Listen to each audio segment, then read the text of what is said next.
이제 하나님의 말씀을 받들어 읽겠습니다. 사무엘상 16장 23절의 말씀입니다. 하나님께서 부리시는 악령이 사울에게 이를 때에 다윗이 수금을 들고 와서 손으로 탄즉 사울이 상쾌하여 낫고 악령이 그에게서 떠나더라. 사무엘상 18장 10절로부터 12절까지의 말씀입니다. 그 이튿날 하나님께서 부리시는 악령이 사울에게 힘있게 내림에 그가 집 안에서 정신없이 떠들어대므로 다윗이 평일과 같이 손으로 수금을 타는데 그때에 사울의 손에 창이 있는지라. 그가 스스로 이르기를 내가 다윗을 벽에 박으리라 하고 사울이 그 창을 던졌으나 다윗이 그의 앞에서 2번 피하였더라. 여호와께서 사울을 떠나 다윗과 함께 계심으로 사울이 그를 두려워한지라. 아멘. 기도드리겠습니다.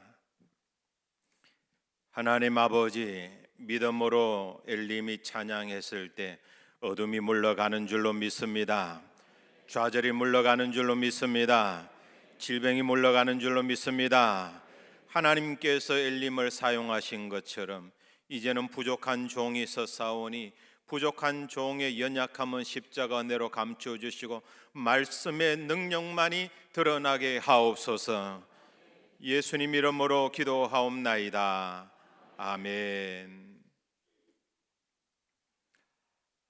하나님 앞에 가장 아름다운 꽃을 드린 꽃꽂이 팀들 진심으로 감사를 드립니다. 얼마나 예쁜지 마음을 평안하게 해줍니다. 이 아름다운 꽃처럼 하나님 앞에 예배하는 여러분 한 분 한 분은 영혼의 아름다운 꽃이고 주님께서는 예배하는 여러분들 기뻐하실 줄로 믿습니다. 하나님의 은혜가 여러분 가정에 여러분들에게 함께하기를 주님의 이름으로 축원합니다. 이카로스의 추락, 날개, 비극, 그리스 신화에 나오는 이야기입니다.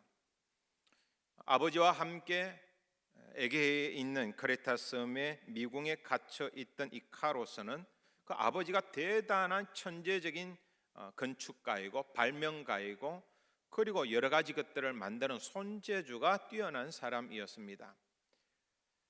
미궁에 있는 창문으로 하나씩 들어오는 새의 날갯잎을 모아가지고 그것으로 거대한 날개를 만듭니다. 그리고는 마침내 아버지와 아들은 탈출하게 되어집니다. 아버지가 몇 번이나 아들 이카로스에게 이야기를 합니다. 얘야, 조심해. 이 밀랍으로 만든 거기 때문에 하늘로 높이 올라가면 태양열에 의해 가지고 밀랍이 녹아버릴 거야. 그러니까 그때에는 감당할 수 없는 일이 생기니까 너무 높이 올라가지 않도록 적절하게 균형을 맞춰서 잘 날아야 돼라고 이야기를 합니다. 하지만 이 아들 이카로스는 하늘을 비행하는 즐거움에 그냥 마음이 너무 고취가 되어가지고 기분이 업되니까 아버지 이야기가 귀에 들어오지 않습니다. 하늘로 자꾸만 올라가다가 결국은 밀랍이 다 녹아가지고 날개가 분리되어지고 떨어져서 죽고 말았다고 하는 슬픔의 비극적인 이야기입니다. 이 헬라 단어로 보면 이카로스라고 되어져 있는데 영어 단어로 이카루스라고 그렇게 말합니다. 그러니까 이카로스든지 이카루스든지 상관이 없습니다. 이 이카로스의 비극을 바라보면서 추락을 바라보면서 많은 예술가들이 참 도전을 많이 받았고 이카로스의 추락을 중심으로 해가지고 작품들을 많이 만들었는데 그 중에 가장 역동적인 작품 중에 하나가 루벤스의 작품입니다. 이 루벤스의 작품은 갑자기 아들이 이 날개가 그냥 다 녹아버려가지고 떨어질 때 그 당혹감, 아버지의 놀란 표정, 아들의 당혹함, 그리고 욕망을 향해서 달려가고 있던 그 사람들로 하여금 경고의 의미로 노란색 톤이 전체 다를 차지하고 있는 아주 대단히 대표적인 작품이기도 하죠. 추락하는 것에는 날개가 있다. 이 이카로스의 비극, 추락, 날개 이 이야기를 기점으로 해가지고 시 한 편을 적은 사람이 있습니다. 오스트리아의 잉게보르크 바흐만이라고 하는 여류 시인입니다. 이 잉게보르크 바흐만이라고 하는 여류 시인이 Das Spiel ist aus라고 하는 게임은 끝났다, Game is over, 유희는 끝났다, 놀이는 끝났다라고 하는 제목의 시 한 편이 있는데 이게 구연으로 되어지고 36형으로 되어지는 8년에 들어가면 두 번째 행에 이런 표현들이 나옵니다. 추락하는 것은 모든 것은 날개를 가지고 있다. 그 밑에 요 독일어 말인데 예대 모든 것은 der fällt 추락하는 모든 것은 hat Flügel 날개를 가지고 있다라고 하는 요 표현에서 따가지고 요 잉게보르크 바흐만의 시집을 우리나라에서 편찬해 낼 때 제목을 Das Spiel ist aus 놀이는 끝났다 유희는 끝났다 그렇게 하지 아니하고 요 제목을 적습니다. 추락하는 것은 날개가 있다. 그렇게 제목을 정하게 되어집니다. 이카로스의 추락은 인간의 만족을 모르는 욕망, 끝없는 욕망, 허무한 욕망에 대해서 인간의 타락에 대해서 경고하는 경고의 메시지입니다. 악한 영이 우리를 지배하게 되어질 때 타락한 욕망의 뒷부분, 약한 감정의 뒷부분엔 사탄의 마귀의 악령이 존재한다라고 하는 것이 성경의 교훈이고 그리고 그렇게 악한 영의 지배를 받은 사람 예컨대 지난 시간에 사무엘상 18장에서 질투심의 지배를 받은 사울 왕이 얼마나 파괴적인 행동을 했는지를 우리 이미 한번 살펴보았습니다. 질투심의 지배받은 사람이 얼마나 파괴적인 일을 하는지를 우리는 잘 알고 있죠. 원래 사울 왕이 파괴적인 사람이 아니었어요.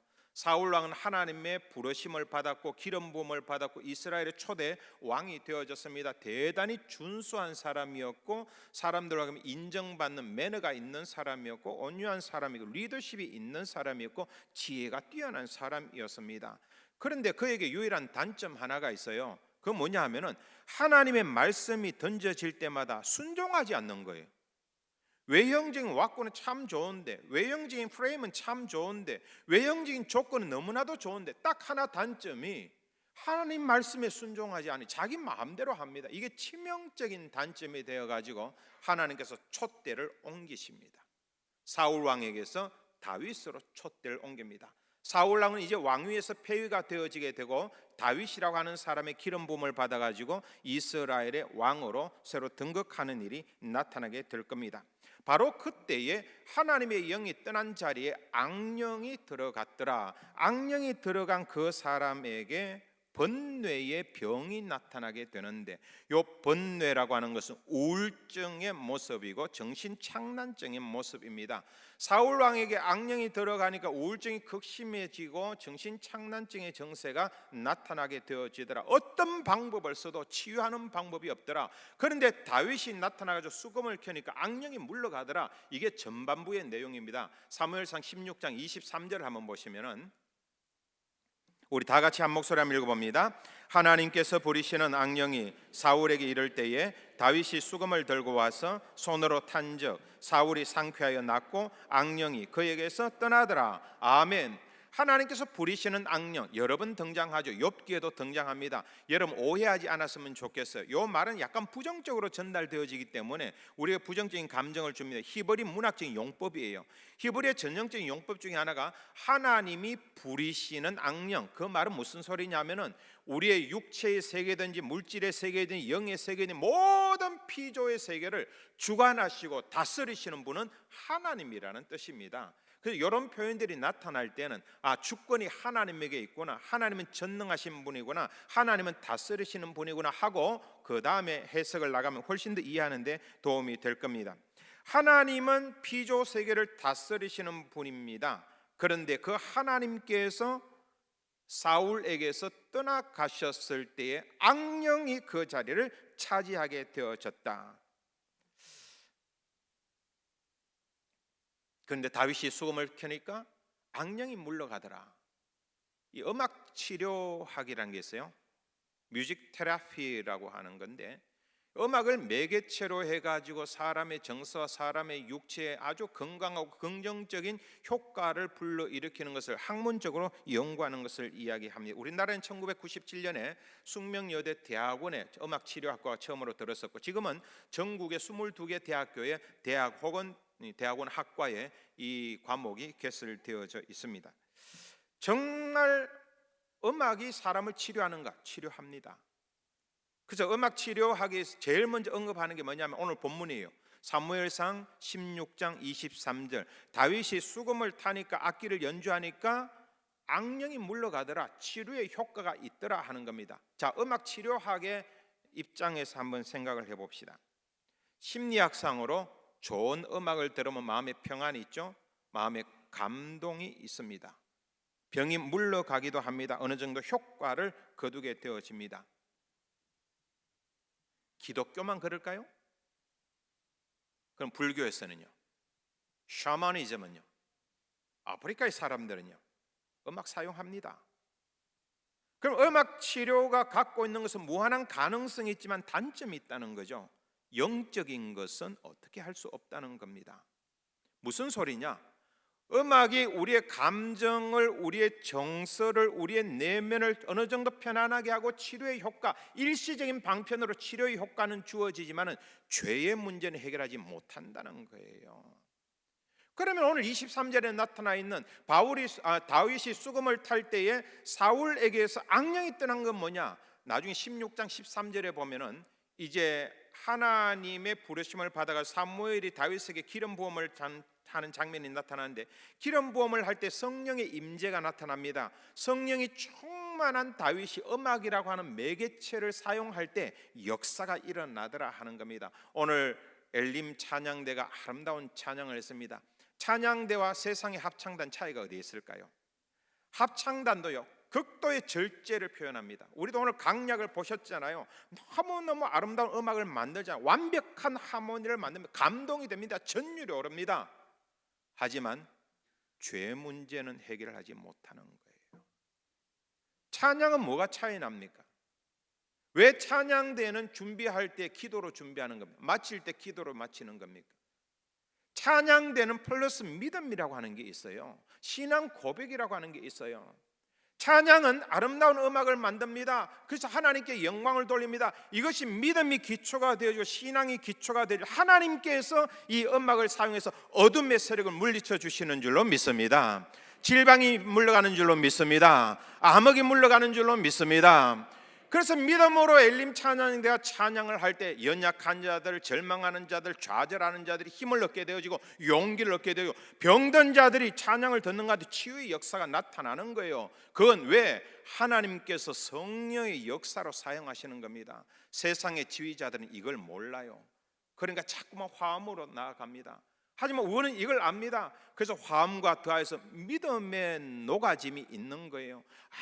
아무리 좋은 음악이라 할지라도 성령의 역사가 없으면 죄의 사함이 없고 죄의 노출이 없고 죄의 회개가 없습니다. 하나님께서 사용하실 때 그건 위대한 능력의 역사를 일으키는 음악이 될 줄로 믿습니다.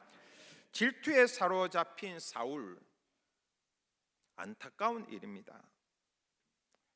하나님의 영이 떠났을 때 사울은 추락하기 시작하고 추락하는 것에는 날개가 없게 되어집니다. 이제 사무엘상 18장으로 들어가 가지고 10절, 11절, 12절을 한번 보시면은 12절에서 하나님의 영이 사울을 떠났더라라고 하는 표현이 나옵니다. 그러면 10절에 들어가게 되어지면은 하나님의 영이 떠난 그 자리에 사탄이, 악령이 그 속에 들어가더라고 하는 표현이 나타나고 11절에는 어마어마한 무시한 내용이 이 속에 있습니다. 사탄의 지배를 받고 악령이 그 속에 자리 잡은 사울이 뭐라고 생각하느냐면 내가 다윗을 벽에 박으리라. 살해의 충동을 느낍니다. 여러분, 살해의 충동이 나타나는 건 내가 죽여버릴 거야. 이건요, 악령이 들어간 거예요. 사탄이 들어간 거예요. 그리고 이 살해에 대한 악행의 의지를, 충동을 현실로 옮깁니다. 마음에 담고 있는 것이 행동이 되는 거예요. 그래서 행동으로 옮깁니다. 직접 창을 들어가지고 다윗을 향해 던지는데 최소한 2번 이상을 던지게 되어지고 이 일을 통해서 다윗은 크게 놀라게 되어집니다. 하나님의 뜻을 온전히 수행하지 못할 때 사울 왕에게도 성령의 감동이 있었는데 하나님의 영이 떠나더라 하는 겁니다. 삼손에게 하나님의 감동이 있었습니다. 오죽하면 하나님의 영이 감동하니까 밧줄로 손을 묶었을 때 삼손의 힘이 얼마나 강한지 다 풀어버리더라 하는 역사가 나타나게 됩니다. 그런데 사무엘상에 가만히 보면은 삼손이 쾌락에 취하고 여자에 취하고 음란에 취했을 때, 머리카락이 잘려서 힘의 근원을 잃어버렸을 때 하나님의 영이 떠났다는 표현이 있습니다. 하나님의 뜻대로 우리의 몸을, 하나님의 뜻대로 우리의 인생을, 하나님의 뜻대로 우리의 삶을 사용하지 않으면은 하나님의 감동이 떠나고 하나님의 영광이 떠나고 하나님의 영이 떠나는 거예요. 다윗은 이게 너무 충격적인 일이었기 때문에 다윗의 일평생 기도 제목 중에 하나는 하나님의 거룩한 성령을 나에게서 거두지 말아달라는 것이 다윗의 기도 제목이었습니다. 시편 51편 11절 자막 보시면서 우리 같이 한번 읽어봅니다.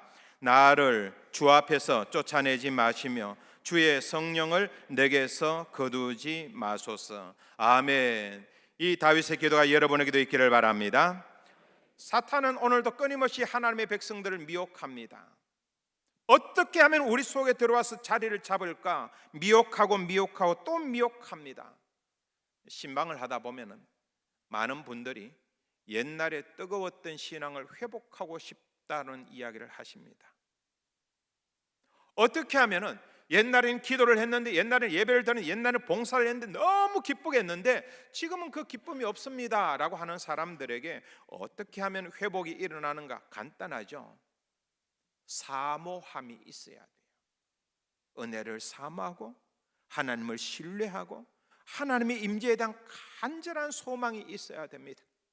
그리고 난 다음에 거룩한 결단이 있어야 됩니다. 하나님께서는 우리의 사모함과 우리의 결단을 합해가지고 하나님의 거대한 역사를 일으키시는 거예요. 많은 사람들이 마음으로는 원인데 행동으로 옮기지 않습니다. 아니에요. 두 개 다가 있어야 합니다.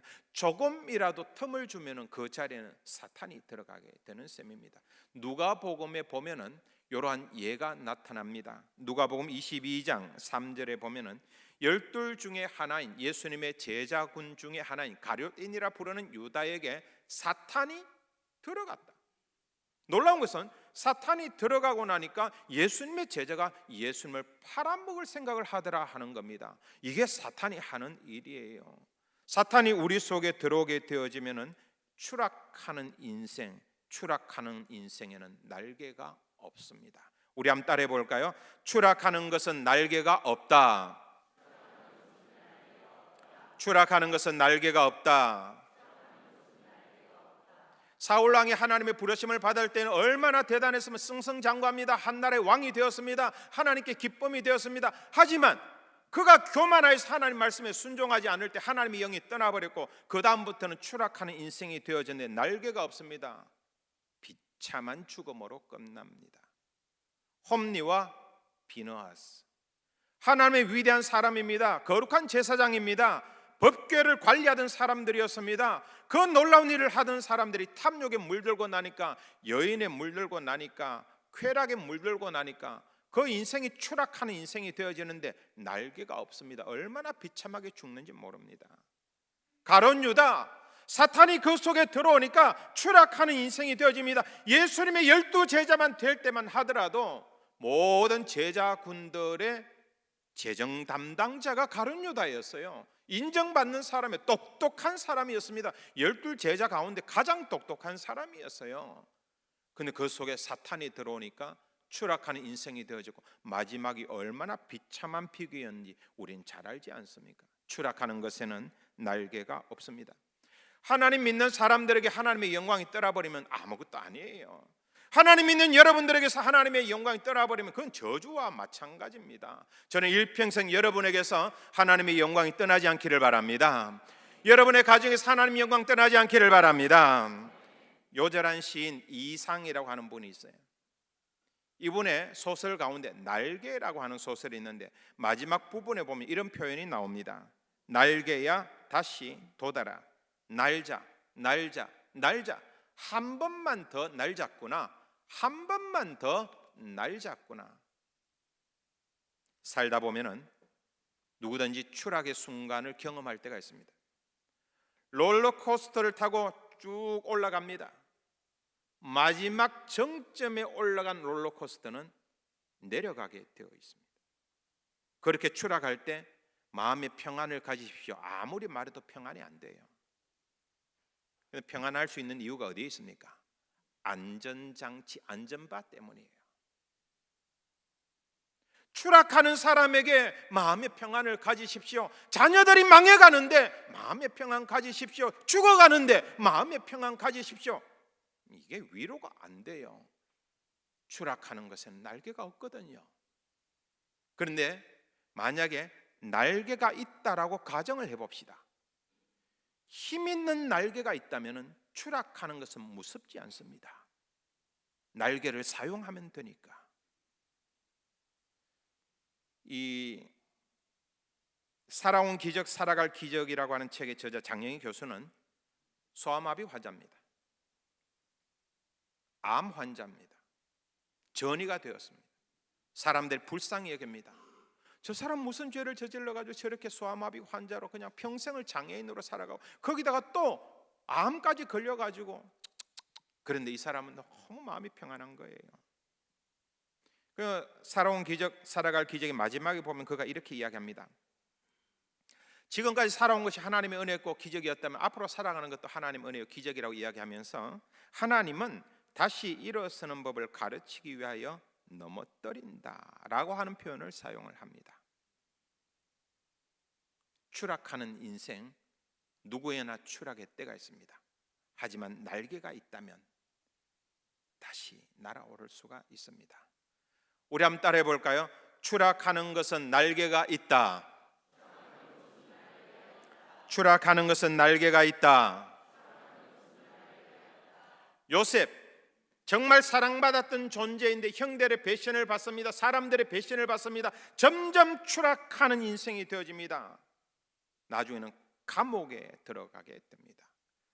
그런데 그에게 하나 장점이 있는데, 하나님이 선한 방향으로 내 인생을 이끄실 거야 하는 믿음을 놓치지 않았어요. 이게 요셉의 날개가 됩니다. 거대한 날개를 펴서 하늘을 나는 위대한 사람이 되는 겁니다.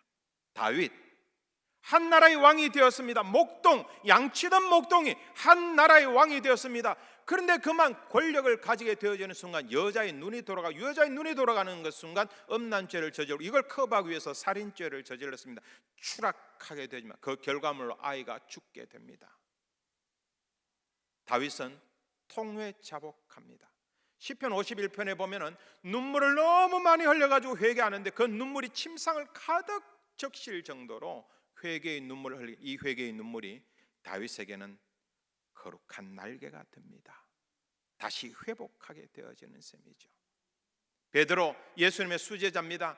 예수님을 얼마나 따르겠다고 장담했는지 모릅니다. 하지만 그가 중요한 순간에 예수님을 배신합니다. 입에 담을 수 없는 욕설, 저주를 내뱉으면서 예수님 모른다라고 했습니다.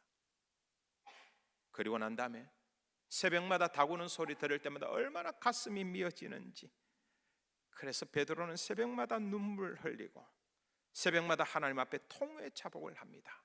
이 눈물과 통회자복을 하는 시간이 언제까지 가느냐면 성령 강림절까지 가게 되죠. 마가 요한의 다락방에 성령의 임재를 경험하는 그 순간 베드로는 날개를 얻게 됩니다. 그래서 인생을 날아오르게 되는 셈이죠. 추락하는 것에는 날개가 있습니다. 오늘 주님께서는 그 역사적인 약속을 성찬 예식을 통하여 우리에게 전달해 주십니다. 너희들이 살아가다 보면은 추락할 때가 있을 거야. 사망의 엄침한 골짜기로 떨어져 내릴 때가 있을 거야. 너희 힘으로는 도저히 일어날 수 없는 절망이 다가올 때가 있을 거야. 그런데 기억하렴, 너에게는 날개가 있어. 이 떡을 받아 먹고 이 포도주를 받아 마시고 눈에 보이지 않는 이 영혼의 날개를 힘있게 한번 펼쳐봐. 그러면은 추락하는 것은 날개가 있다는 걸 알게 될 거야. 주님께서 성찬 예식을 통해 우리에게 주신 이 말씀이 저와 여러분에게 힘이 되기를 주님의 이름으로 간절히 소원합니다. 기도드리겠습니다. 아버지 하나님, 세상은 추락하는 것에는 날개가 없다라고 말합니다. 하지만 믿음을 가진 자들에게는 날개가 있다라고 말합니다. 우리의 삶이 추락하고 우리의 삶이 사망의 음침한 골짜기로 던져진다 할지라도, 삶의 뿌리까지 내려간다 할지라도 그곳까지 찾아오시고 용기를 주시고 회복을 주시는 하나님을 경험하는 주의 백성들이 되게 하옵소서. 오늘 성찬 예식을 통하여 주님의 몸을 상징하는 떡을 받으며 주님의 피를 상징하는 포도주를 받을 때 우리의 양 어깨에 날개가 돋아나는 것을 경험하게 하시고, 우리의 삶에서 추락하는 그 순간 하나님의 사랑이, 하나님의 따뜻함이, 하나님의 배려가, 하나님의 떡과 잔이 우리에게 영적 날개가 되는 것을 경험하게 하옵소서. 다시 일어서게 하시고, 다시 회복하게 하시고, 다시 제자를 향해서 올라가는 하나님의 거룩한 백성들이 되게 하옵소서. 예수님 이름으로 기도하옵나이다. 아멘.